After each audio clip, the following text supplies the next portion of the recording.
काय झालं सांगा ना, काय झालं सांगा नेमकं. काही बसमधून हरवली. बसमधून हरवली. आता मी साडेआठ बघा इकडं कुठल्या बसमधून कुठे आली बस तुमची? आहोत कोरेगाववरनं स्वारगेटला आम्ही आलो. इकडे बघा.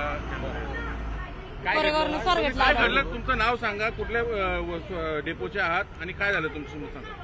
मी कोरेगाववरनं स्वारगेटला आता 8:30 वाजता आली आणि तेव्हा सॅग म्हणजे तिथंच होती माझ्या सीटच्या इथंच. हा बसमध्ये तिच्या कोणी नेली मला तेच कळलं नाही.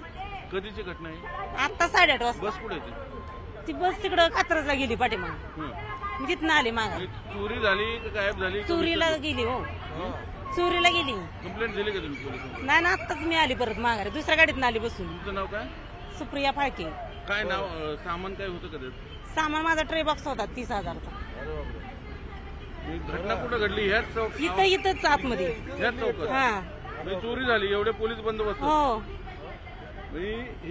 हे किती भयानक आहे. इथं काल एवढी मोठी घटना घडली, पोलीस बंदोबस्त आहे इथं, आणि तरी इथं एका महिला कंडक्टरची पर्स चोरी होत असेल तर किती गंभीर बाब आहे. म्हणजे पोलिसांचं काय, तिथं पोलीस होते आजूबाजूला सांगितलं. आमच्या आतमध्ये गाडी होती. किती वाजताची घटना? 8:30. म्हणजे बघा 8:30 वाजता ही चोरीची घटना होते. पोलीस बंदोबस्त इथं गाड्या आहेत, हे धाकच नाही चोरांना.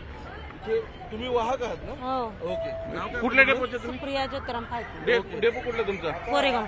बघा कोरेगावच्या डेपोच्या महिला कंडक्टर आहेत, कर्तव्यावर आल्या होत्या, रात्री इथं मुक्कामी होत्या. त्यांनी बसमध्ये बस ठेवली आणि त्यांची पर्स चोरी होते. ही किती भयानक गोष्ट आहे. मग पोलिसांचा धाक आहे का नाही या गुन्हेगारांना, असा प्रश्न इथं खेदाने विचारावा लागतो. व्हिडिओ जर्नलिस्ट गणेश कदमसह चंद्रांत बुंदे, न्यूज 18 लोकमत, पुणे, स्वारगेट.